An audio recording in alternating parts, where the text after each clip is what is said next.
What happens when one of Hollywood's most intense actors sits across from a talk show host who thinks he can push any button and get away with it?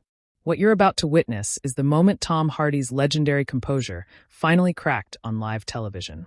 And it all started with what seemed like an innocent question about his personal life. Before we dive into this explosive confrontation that had the entire studio audience sitting in stunned silence, make sure you hit that subscribe button and drop a comment below, because this story will have you questioning everything you thought you knew about late-night television. The atmosphere in the Jimmy Kimmel Live studio felt different that Thursday evening. Tom Hardy had arrived to promote his latest film, but something in his demeanor suggested he wasn't in the mood for Kimmel's usual brand of humor. The British actor sat rigidly in the guest chair, his jaw set in that familiar way that anyone who had worked with him recognized as a warning sign. Kimmel, oblivious to the tension radiating from his guest, launched into his opening with his trademark grin. "So, Tom, I've got to ask you about something that's been making headlines. There are rumors swirling about your personal relationships, and I know our audience would love to hear the real story straight from you." Hardy's eyes narrowed slightly, but his voice remained controlled. "Jimmy, I'm here to talk about the film. Let's focus on that, shall we?" "Oh, come on," Kimmel pressed, leaning forward with that predatory smile that had made countless celebrities uncomfortable over the years. "You can't expect to keep everything private when you're in the public eye. The tabloids are saying some pretty interesting things about your marriage. Care to set the record straight?" The studio audience shifted uncomfortably as Hardy's silence stretched on. When he finally spoke, his voice carried an edge that made everyone present sit up a little straighter. "I said, I'm here to discuss my work. My personal life is exactly that, personal." Kimmel chuckled, but there was something calculated about it. "You know, for someone who plays such tough guys on screen, you seem pretty sensitive about a simple question. I mean, it's not like I'm asking for state secrets here." "Sensitive?" Hardy repeated, his accent thickening the way it always did when his temper began to flare.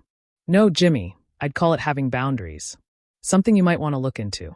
The talk show host's smile faltered for just a moment before returning full force. "Wow. Okay, someone's having a bad day. Maybe we should talk about your method acting instead. I heard you stayed in character for months while filming your latest role. That must have been tough on everyone around you." Hardy's hands, which had been resting calmly on the armrests of his chair, slowly clenched into fists. "What exactly are you implying?" "Nothing. Nothing at all," Kimmel said with false innocence. "I'm just saying that some people in Hollywood have mentioned how, shall we say, intense you can be to work with. There are stories about you being difficult on set, demanding, maybe even a little unstable when you get too deep into a character." The temperature in the studio seemed to drop several degrees. Hardy leaned forward, his voice barely above a whisper, but somehow more menacing than if he had shouted. "Unstable? Is that what you just called me on national television?" Kimmel's producer frantically gestured from behind the cameras, but the host was too caught up in what he perceived as good television to back down. "Hey, I'm just repeating what I've heard. You know how this town loves to talk. Maybe if you were a little more open about your process, people wouldn't have to speculate." "My process," Hardy said slowly, "is none of your business, and neither is my personal life, my marriage, or anything else that doesn't directly relate to the film I came here to promote. But since you seem so interested in difficult behavior, let me ask you something, Jimmy." The host's confident expression began to waver as Hardy continued. "How many guests have walked off your show? How many celebrities have specifically requested not to appear here because of exactly this kind of ambush journalism disguised as entertainment?" "I don't know what you're talking about," Kimmel protested, but his laugh sounded forced now. "We're just having a conversation." "A conversation?" Hardy's voice rose slightly, and several audience members actually flinched. "You call this a conversation? You've spent the last 10 minutes trying to bait me into giving you some kind of dramatic reaction for your cameras. You've questioned my professionalism, my mental stability, and my personal relationships, all while hiding behind that plastic smile of yours." The studio had fallen completely silent, except for the hum of cameras still rolling. Kimmel looked genuinely rattled for the first time in years. "Tom, I think you're overreacting a bit here." "Overreacting?" Hardy stood up from his chair, his full presence suddenly dominating the small stage. "You want to see overreacting? You want to see the unstable method actor everyone's supposedly talking about?" Kimmel instinctively leaned back in his chair. "Tom, let's just take a breath here." "No, Jimmy, let's not. Let's talk about what you really do here night after night. You invite people onto your show under the pretense of promoting their work. Then you spend your time trying to humiliate them for the entertainment of your audience. You dig into their personal lives. You repeat gossip and rumors as if they're facts, and you act like it's all just harmless fun. The host tried to regain control of the situation. Look, this is live television. Things can get a little heated sometimes, but there's no need to. There's no need to what? Hardy interrupted, his voice now carrying the full weight of his theatrical training. There's no need to call out a bully when I see one. There's no need to defend myself when you're actively trying to damage my reputation on your platform. By now, even the camera operators seemed frozen, unsure whether they should keep filming or cut to commercial. Kimmel's usual arsenal of deflecting jokes had completely abandoned him as he faced down an actor who had clearly reached his breaking point. Hardy took a step closer to the host's desk, and the change in his posture was unmistakable. This wasn't Tom Hardy the celebrity anymore. This was someone who had spent years embodying dangerous characters. And for the first time in his career, Jimmy Kimmel was genuinely afraid of one of his guests. You know what your problem is, Jimmy? Hardy's voice cut through the stunned silence like a blade. You've been doing this for so long that you've forgotten these are real people sitting across from you, not just content for your show. Kimmel tried to force another laugh, but it came out as more of a nervous cough. Tom, I think maybe we should take a commercial break. And no, Hardy said firmly, placing both hands on the desk and leaning forward until he was eye level with the host. We're not taking a break. You wanted to have this conversation on live television, so let's have it. Let's talk about the real Jimmy Kimmel. The audience was so quiet you could hear individual people breathing. Several producers had appeared at the edge of the stage, but none dared interrupt what was unfolding. Let's talk about how you built your entire career on making people uncomfortable, Hardy continued, his voice steady but filled with controlled fury. You think because you're behind that desk, because this is your show, that gives you the right to say whatever you want to whoever sits in this chair. Kimmel's face had gone pale, and beads of sweat were visible on his forehead under the studio lights. Tom, this is just entertainment. People expect a certain level of entertainment. Hardy's laugh was humorless and harsh. Is that what you call it when you spend 20 minutes trying to get someone to break down on camera? When you dig into their personal trauma and family issues for laughs? That's your idea of entertainment. The host looked desperately toward his producers, but they seemed as frozen as everyone else. I never meant to offend you. If you crossed a line. Hardy straightened up, his full height now towering over the seated host. Jimmy, you didn't just cross a line, you obliterated it. You've spent this entire interview trying to provoke me. And now that you're getting a reaction, you want to back down. Kimmel's voice cracked slightly as he tried to respond. Look, maybe we got off on the wrong foot here. Why don't we start over? Talk about your movie.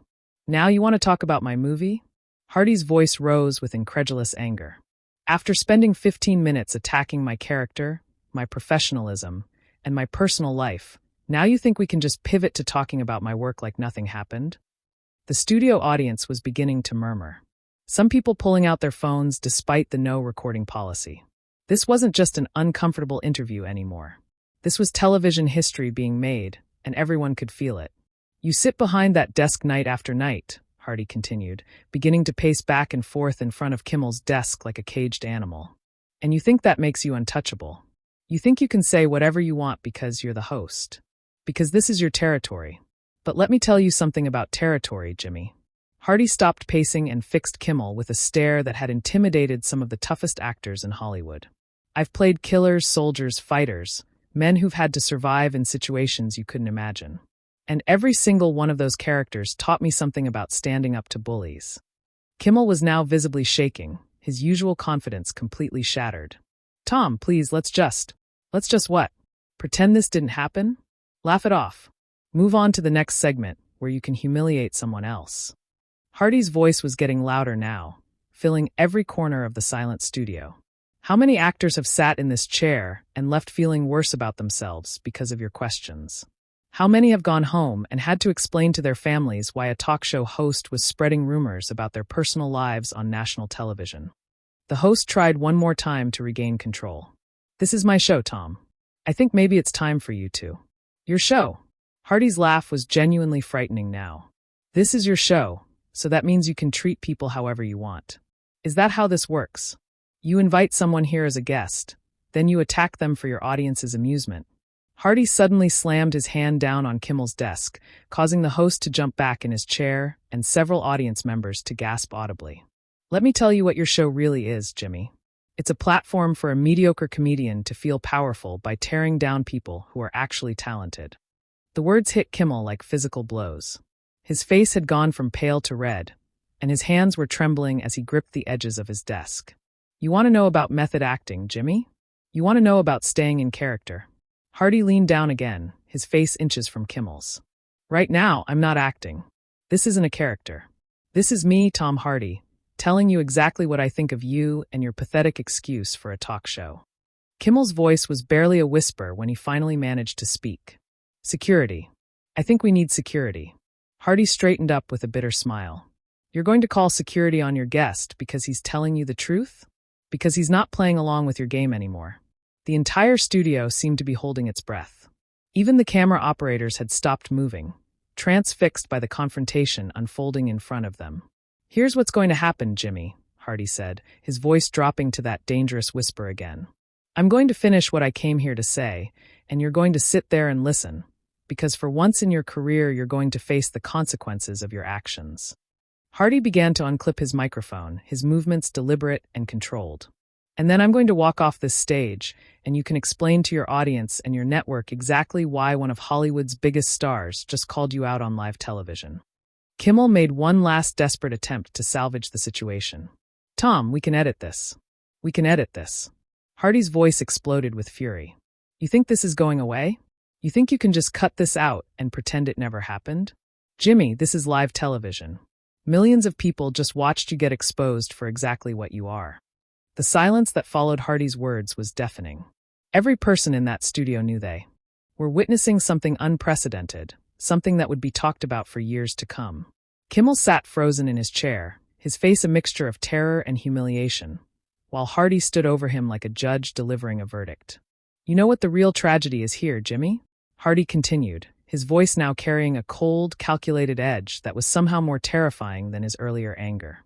You actually had talent once, years ago, before you got drunk on your own power. Before you decided that humiliating people was easier than being genuinely funny. The host's mouth opened and closed like a fish gasping for air, but no words came out. His usual arsenal of jokes and deflections had completely abandoned him. I've done research on you, Jimmy. Did you know that before I agreed to come on this show, I watched hours of your interviews? I saw how you treat different guests differently. The A-list celebrities, the ones with real power in this industry. You kiss their asses. You laugh at their jokes. You nod along with their stories. You make them feel comfortable and welcome. Hardy began pacing again, but this time his movements were more controlled, like a predator circling its prey. But the lesser-known actors, the ones trying to make it, the ones who need the exposure more than you need them, those are the ones you go after. Those are the ones you try to break down for entertainment. Several audience members were now openly recording with their phones, and the producers had given up trying to stop them. This was going to be all over social media within minutes anyway. And you know what's even worse? Hardy stopped directly in front of Kimmel's desk again. You've created an entire culture around this behavior. Other hosts copy you, thinking, this is what good television looks like. You've made cruelty fashionable in late-night television. Kimmel finally found his voice, though it came out as barely more than a croak. Tom, I never meant for any of this to. To what? To hurt anyone? To damage careers? To make people afraid to do interviews. Hardy's voice cut through Kimmel's attempted apology like a sword. You never meant for it to happen, but you kept doing it anyway, didn't you? Because it got ratings. Because it got laughs. Because it made you feel powerful. The host tried to stand up, perhaps thinking he could somehow regain control of the situation, but Hardy's presence seemed to pin him to his chair. Please, can we just sit down, Jimmy? Hardy's voice carried such authority that Kimmel immediately sank back into his seat. I'm not finished. The studio audience was completely riveted now, some leaning forward in their seats, as if they were watching a thriller movie instead of a talk show. The normal sounds of a television production, the shuffling of papers, the quiet conversations between crew members, had all stopped completely. Do you want to know what really makes me angry about all this? Hardy asked, his voice dropping to that dangerous whisper again. It's not just that you tried to humiliate me tonight. It's that you do this to people who can't fight back. Young actors who are just starting out, who who are so grateful for any publicity that they'll sit there and take whatever abuse you dish out. Hardy suddenly grabbed the back of the guest chair and spun it around to face the audience. Ladies and gentlemen, let me tell you what you just witnessed here tonight. You saw a talk show host try to destroy someone's reputation for entertainment. And when that person fought back, you saw him crumble like the coward he really is. The audience was completely silent, unsure whether they should applaud, cheer, or just sit in stunned amazement. Many of them looked as shocked as Kimmel himself. This man, Hardy gestured toward the host without even looking at him, makes millions of dollars a year to sit behind that desk and attack people who come here as his guests. He profits from other people's discomfort, and he's been doing it for so long that he thought he was untouchable. Kimmel made one final attempt to salvage his dignity. "Security, please escort Mr. Hardy." "Security." Hardy turned back to face Kimmel, and his smile was absolutely chilling. "You're calling security because your guest is telling the truth about you? Because I'm not playing along with your little game anymore." The host's voice was shaking now. "This is my show, and I'm asking you to leave." "Your show," Hardy repeated slowly. "Yes, it is your show, Jimmy. And after tonight, everyone will remember exactly what kind of show you really run here." Hardy began removing his microphone pack, his movements deliberate and theatrical. "You know what the beautiful thing about live television is, Jimmy? You can't take any of this back. Every word I've said, every moment of your cowardice, it's all been broadcast to millions of people." The host looked desperately toward his producers, but they seemed as helpless as he was. This had gone so far beyond their worst nightmare scenarios that they had no protocol for dealing with it. "And here's what's going to happen next," Hardy continued, now completely removing his microphone and placing it carefully on Kimmel's desk. "I'm going to walk off this stage, and you're going to have to sit there and explain to your audience why one of Hollywood's most respected actors just called you a bully and a coward on your own show." Hardy took a step back from the desk, and for the first time since the confrontation began, Kimmel seemed to find some of his voice. "This is unprofessional behavior, Tom. You've embarrassed yourself tonight." Hardy's laugh was sharp and bitter. "I've embarrassed myself, Jimmy. I just stood up to a bully who's been hiding behind his desk for years, terrorizing guests who couldn't fight back. If that's embarrassing, then I'll wear that embarrassment as a badge of honor." The actor turned to address the audience directly, his voice now carrying the full power of his theatrical training. "Ladies and gentlemen, you all came here tonight expecting to see a typical talk show interview. Instead, you witnessed something much more important. You saw what happens when someone finally says no to a bully." Several audience members actually began to applaud, tentatively at first, then with growing enthusiasm. Kimmel's face went from red to white as he realized that his own audience was turning against him. And to everyone watching at home, Hardy continued, now speaking directly to the cameras, "Remember what you saw here tonight. Remember that just because someone has a platform, just because they're on television, that doesn't give them the right to treat people with disrespect." Hardy began walking toward the exit, but he stopped and turned back one final time.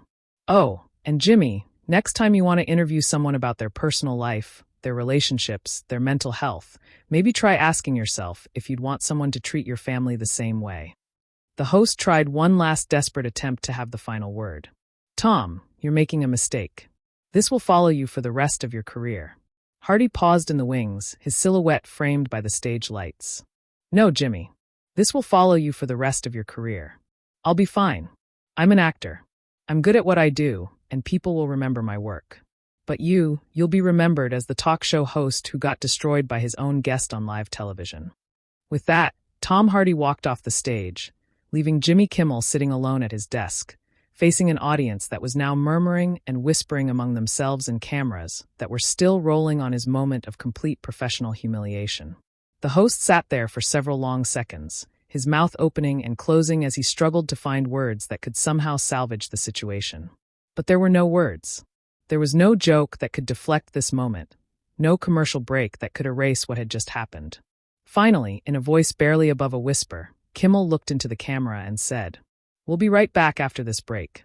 But everyone in that studio, everyone watching at home knew that nothing would ever be quite the same again. What did you think of this explosive confrontation? Have you ever seen a celebrity completely lose it on a talk show host like this before? Drop your thoughts in the comments below, and make sure to subscribe for more incredible stories from Hollywood's most shocking moments.